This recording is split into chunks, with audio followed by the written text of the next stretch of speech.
We don't like to double our money. Who has time for that? That's such a waste of our time. We want 9 times our money. We want 14 times our money. The way you do it by finding the items that we teach you how to find, and it's so easy. I'm going to run down my most favorite to least favorite places to find items to source.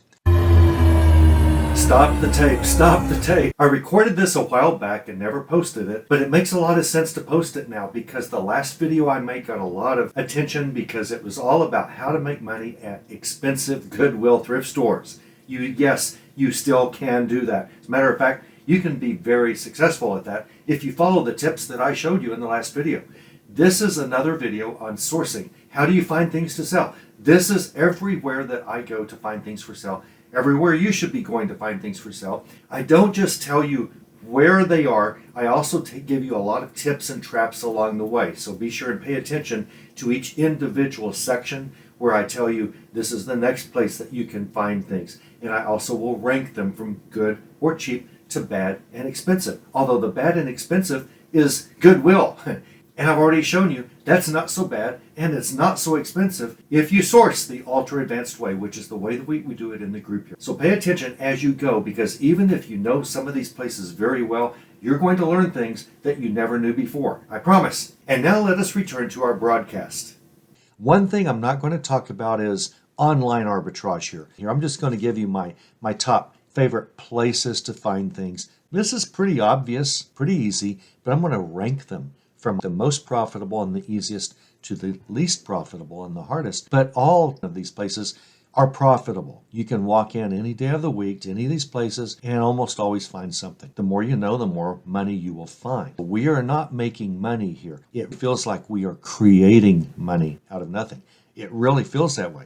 When you pay a few cents to $1 to make $25 on a sale before expenses, but eBay's selling fees are so low, you're creating money. You're not making money, you're just creating money. It's just an amazing, beautiful thing. Here's the number one place to find something if you're kind of wondering, it's time for me to find new items to sell because they say it's profitable, but it seems like it's going to be hard. Where do I find something? Well, maybe one place is the room you're sitting in, your own house. That's where you find a lot of things. Now, I'm not saying your house looks like this, but you know good and well, up in those kitchen cabinets, you've got some little thing that you will never use. You've been moving them from home to home maybe for 20 years. You've got some little appliance that you tried once that you're not using. You know you'll never use it again. You've got everywhere in your house. That's the best place to find the first items to start selling and get used to eBay if you're not used to selling. It's the best way. It's completely risk-free because if it doesn't sell,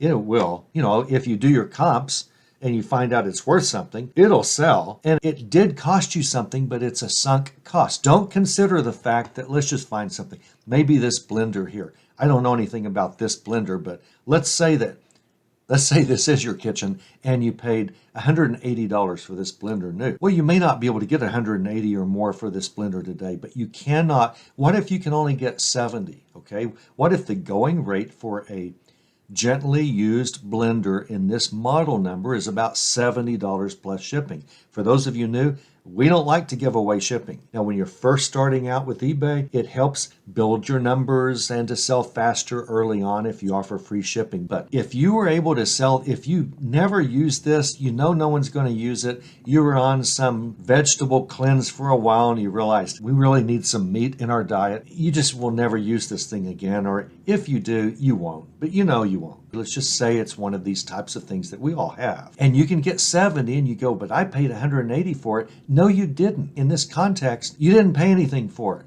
Okay? The $180 is what's known in finance, or as we say in Oklahoma, finance is known as a sunk cost. Whatever you paid for this thing years ago does not enter into your decision. It is wrong to do that financially. You'll make poor decisions if you don't realize that that is a sunk cost. It's already done. There's nothing you can do. If you're at a garage sale and you think, are these shoes worth buying and reselling? That is not a sunk cost yet. The cost of those shoes is very critical. But once you have something, the cost of that is meaningless. It's meaningless. Financially, you might just, well, for $180, I'm going to keep it and use this someday. No, you won't. But, we're all like that to an extent. So your cost of everything in your home is just zero, except for the items on your death pile or money pile, profit pile that you bought just to resell. And in that case, that price was critical because that was your intent. None of this stuff in your kitchen, in your bedroom, closets way up above, none of that stuff did you buy to resell. So the cost is meaningless. Everything you can find that you want, a little mocha pot here, a little Italian. Every Italian, I don't know if you've ever been to Italy. I don't know if you've ever stayed at homes in Italy. We used to go to Italy all the time, like 9, 10 times, and just stay there for months. And we'd stay with people that we just met, just people that own restaurants and stuff. It's really a wonderful life. Every single house we've ever been in, we've ever stayed at, all of our friends, they all have these they're called mocha pots in their kitchen. These things sell for $30, $40, $60, $80, depending on the size. They're all over the place, and hardly any American knows how to use them. You bought it once and you thought it's supposed to be good, and then you never use it anymore. Sell that baby, okay? There's some Italian who just moved here from Italy, and she wants a mocha pot more than you do. So sell these things. Clear out your clutter. This is the best place to find inventory at first because it's yours, it's free. Now I'm going to show you a couple of more free places, but this is the best free place because it eliminates your clutter and your eye clutter. Again, I doubt any of your kitchens look like this, but anytime we have eye clutter anywhere, you open a cabinet and it's just full of stuff that you really don't use, it affects us negatively. It does. It just is just work for our mind. It's just not freeing. You've cleaned up your house before. Well, if you're a lady, you've cleaned your house before. If you're a man, you probably haven't. And you've just looked around and go, this is so nice. Why can't we keep it this way? Well, it's because I've got men in the house, but we understand. But your eye clutter is very critical to eliminate and reduce. And so this is the best place. And everyone knows this. I'm not telling you anything you didn't know, except I want you to understand the sunk cost type of aspects and all of that. I think the next best thing, don't laugh, curbside pickup. You've seen stuff on the curb and everyone goes, I wonder if that pile of stuff is to give away. Yeah, it is. I mean, if it's a pile of stuff on the curb, it's for people to just take. If it's something like a nice bike, then they might put a sign out there. I wouldn't mind having that pegboard there, but anyway, what are you going to do with this bike? Sell it on eBay? No. What I would do is put it up on Facebook Marketplace. It's free. Someone's going to pay $25 for this thing. Throw it up on Facebook Marketplace. Local, no shipping, local, $25. I don't know anything about this bike, but looks pretty good to me. What if it's got a problem? $25, okay? You need to start looking and just keeping your mind open to all that stuff we've driven by that was just piles on the curb. Maybe there's something good in there. All those old cabinets and that old furniture that they just piled out there, there might be something there. I once found a whole bunch of Christmas stuff stuck in between two old couches and stuff that were just, they must have remodeled or something because they were throwing away a bunch of furniture and it was kind of junky, bunch of old bookcases that were broken, and there was this tremendous amount of Christmas stuff in the middle of it all that was just sold easily on eBay right away. So you need to get out and look. The curbside stuff that you don't look through is the curbside stuff you'll never find anything in. Someone else, I'll come along behind you and I'll find something. What does it cost you? You stop for a second, you get out, you look, you get in your car. It's not like you're wasting a bunch of gas. It's not like you're wasting a bunch of time. I think curbside pickup is great. Sell this stuff cheap. Move it. You don't want a bunch of bikes in your garage that you're trying to move. Just throw them up on Facebook Marketplace. $25. And the neighborhood apps and all those things I said I wouldn't tell you about, but I'm not using those to source on. I'm using those to sell on. Just throw it up for $25. We have this, but we decided we don't really need it, so I put in financial loss as your gain. That helps kind of personalize things. It helps sell things. Okay?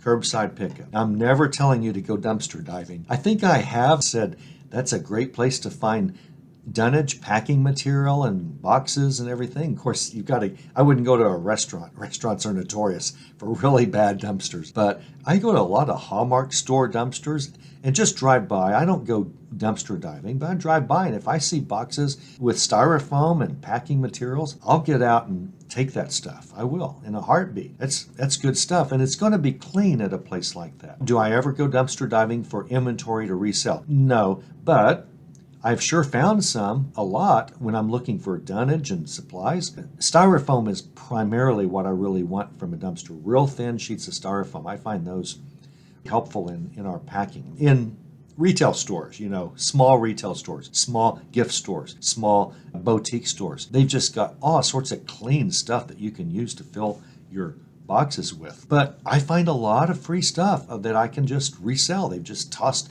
a box of stuff away. Anyway, I don't go dumpster diving looking for things. Guess what? The people who go dumpster diving not for dunnage but for items to resell, they make a lot of money. They do. They learn the places, they learn the days of the week. They make a lot of money. But, I don't know if you want to do that or not.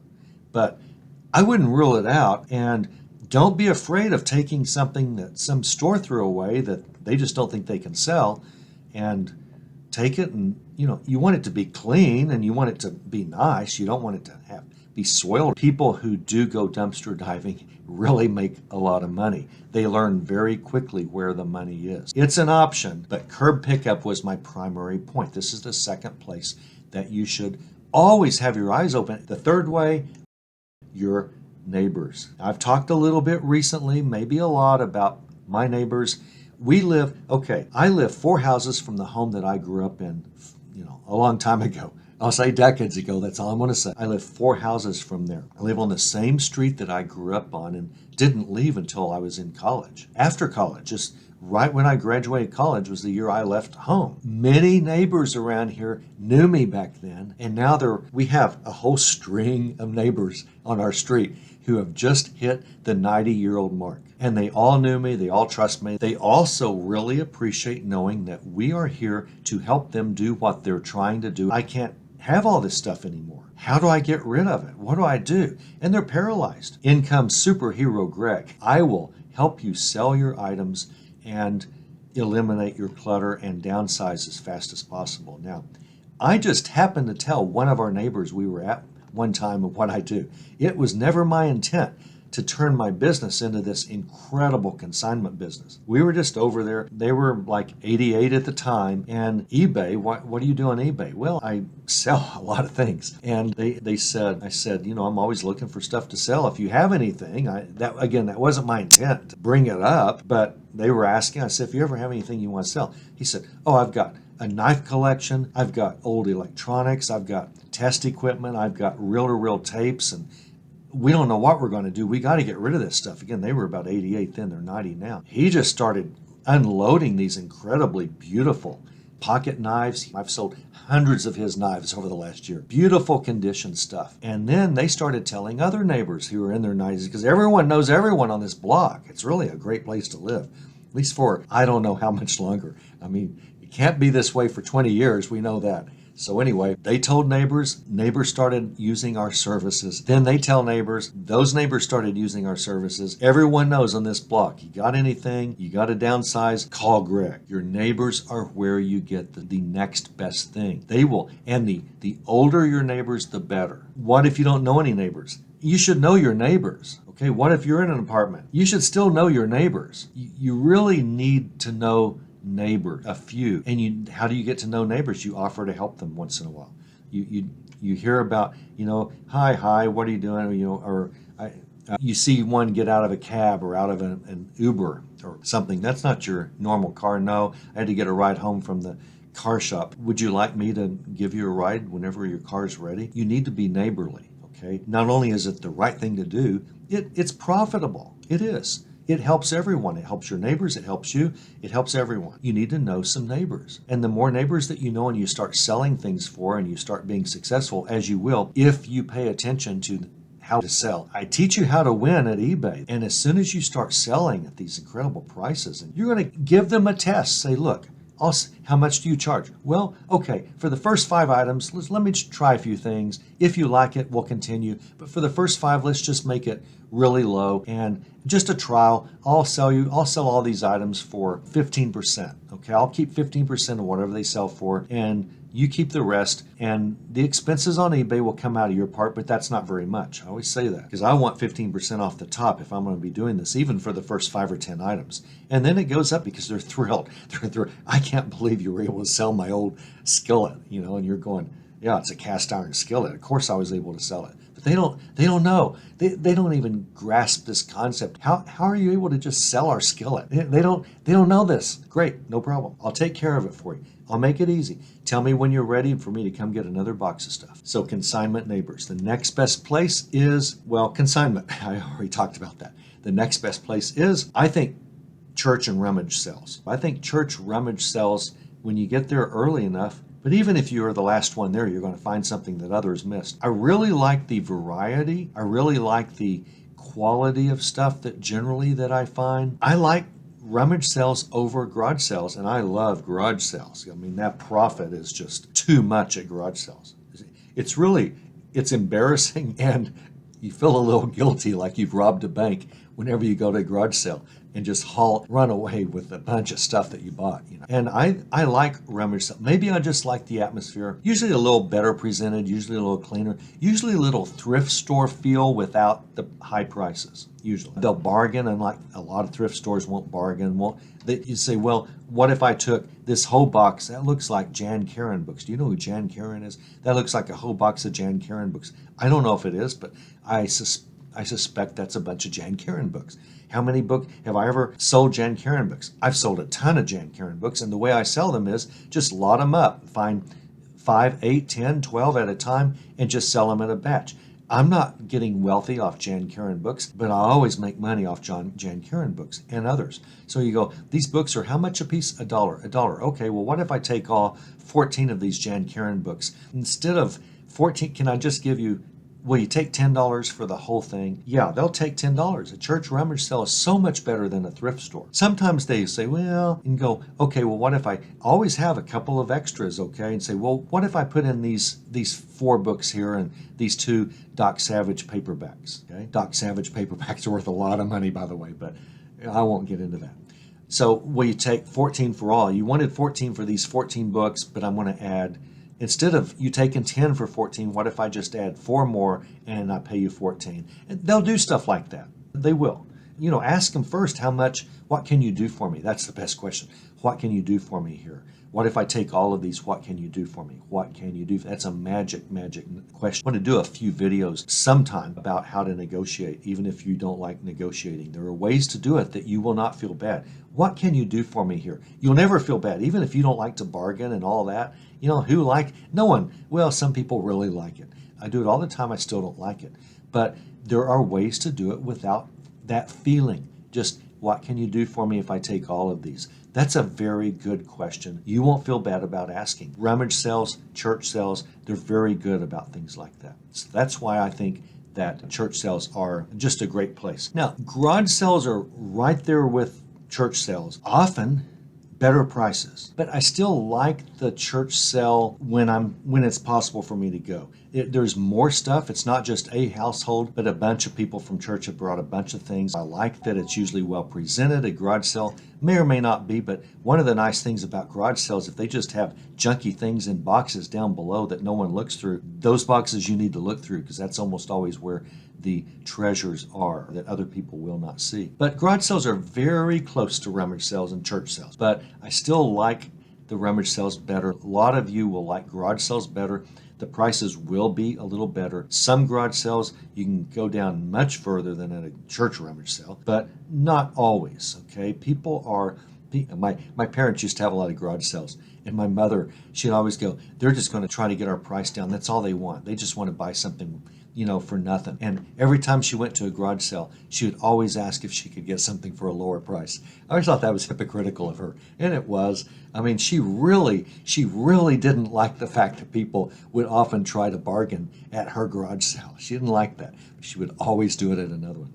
So some people will, some people won't. But garage sales are by far in yard sales. Some parts of the country call them yard sales. We call them garage sales, even if they're all in the yard here in Tulsa. But garage sales are right there with rummage sales, with church sales. I didn't mention books, but libraries often have book sales, big book sales. And a library gets a whole bunch of new books, and they don't have room for all the old ones, so they start filtering out old ones and sell them very cheap. And those are also great. They're kind of in there with rummage sales and garage sales as far as price possibilities. Next are auctions. Now, I am not an auction expert, although I know a few things about them. I was the bidder at 20 years ago in Los Angeles at Butterfield's. Butterfield's was a famous auction house. They since have been bought by the famous auction house that eBay bought. Now I forget their name. I mean, it's the one you think of. But when it was Butterfield's, I went one night to the auction where they were selling off O.J. Simpson's items in order for him to pay Nicole Brown's family the civil suit, and it was required by the court that he sell things like his trophies and some sweatshirts and jerseys, and I was responsible for a group of people that were buying a lot of his stuff, not to resell but to destroy on the courthouse steps the next day. Maybe you remember that. Anyway, it was a lot of fun. I know a little bit about auctions. I would put auctions after garage sales but before thrift stores, and so this is the next best place, in my opinion, to find inventory. And the next place will be Facebook Marketplace. Local. Okay, I'm not talking about online arbitrage. I guess technically it is, but local. You know, we've got a bunch of these Disney Pixar cars, or looks like everyone's got Pixar. But anyway, little cars and toys. And if you have a favorite thing to source, what you always need to be looking on Facebook Marketplace constantly. And you need to get it right away because some other reseller is going to get it, or someone that just likes what you collect to resell. And I think Facebook Marketplace is a great place to buy inventory to resell. You may not make as much per item as you will at a garage sale, but I'll tell you what the key is. If you really want these and you think $20 is okay, you can maybe flip these for $40 on eBay. So what you want to do is not only tell this person, I'm interested in this, can I come by and look at them, and probably buy them, but you want to look at what else this guy is selling or this lady selling. You want to look at their other items, because then, even if you're not a negotiator, you go, well, I noticed you also have some whatever, other toys or books that you're interested in, or what. I see that would you be interested if I were to buy all 5 of these listings? You're texting them through Facebook. I would be interested in the Pixar cars, these Jan Karen books,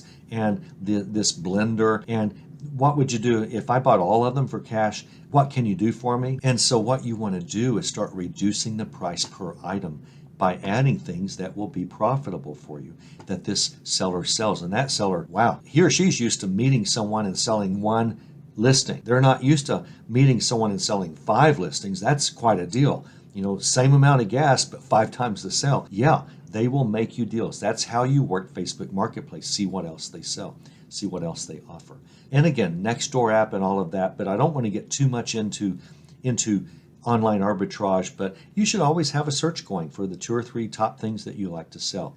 The next thing is a thrift store that is not Goodwill, not Savers, not Salvation Army, not the big 3, but a non-branded thrift store. And there are some chains of thrift stores that I don't consider one of the big brands. Thrift stores, these thrift stores, you can almost always do a little bit of haggling whenever you're buying multiple things, and their prices are usually better. Their knowledge of what they sell is extremely varied. You're going to go in there and find something that they know a lot about, and you're going to wish they didn't. But then right next to it's going to be something else that they don't know anything about that will make you a lot of money. So non-branded thrift stores, non-Goodwill, non-Savers, and non-Salvation Army, I think is the next best place to find inventory. What about estate sales? Well, I think estate sales come next. Now, a thrift store that's not a brand, just a mom and pop thrift store or an animal rescue thrift store, I find their prices are better than estate sales. Now, estate sales have a thing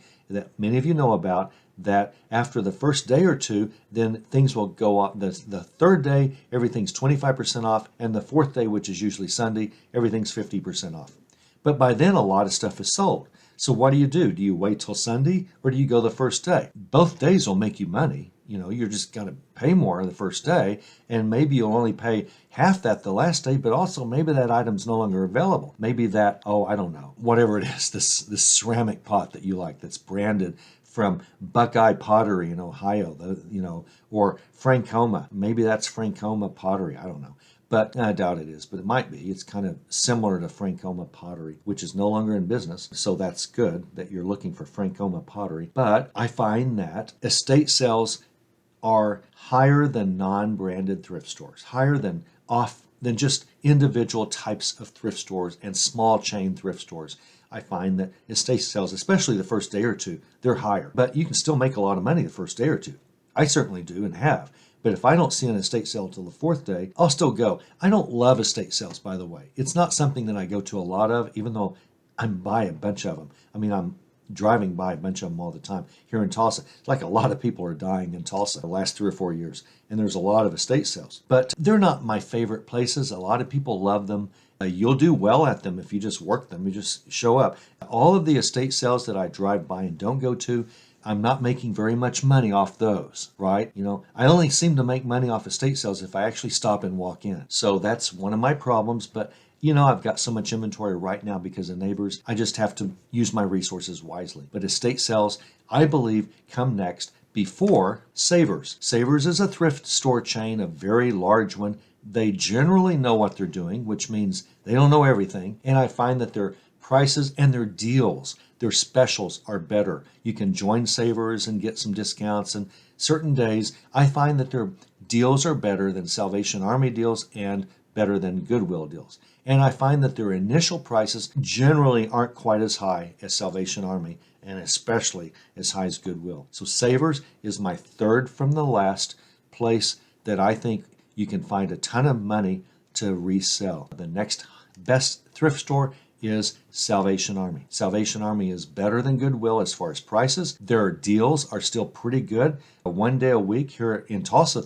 Salvation Army, everything in the store is half off. Everything. There's no color-coded price tags or anything. It's just everything's half price. And you see a whole line of people like this walking out. One of them, sometimes my wife. So I think Salvation Army is a good thrift store. I don't like the incredible rise in prices in Salvation Army and Savers and Goodwill lately, the last few years. And this trend will continue, but I can always beat them at their own game. They can't know everything. I can't know everything either, but I can know things they don't know.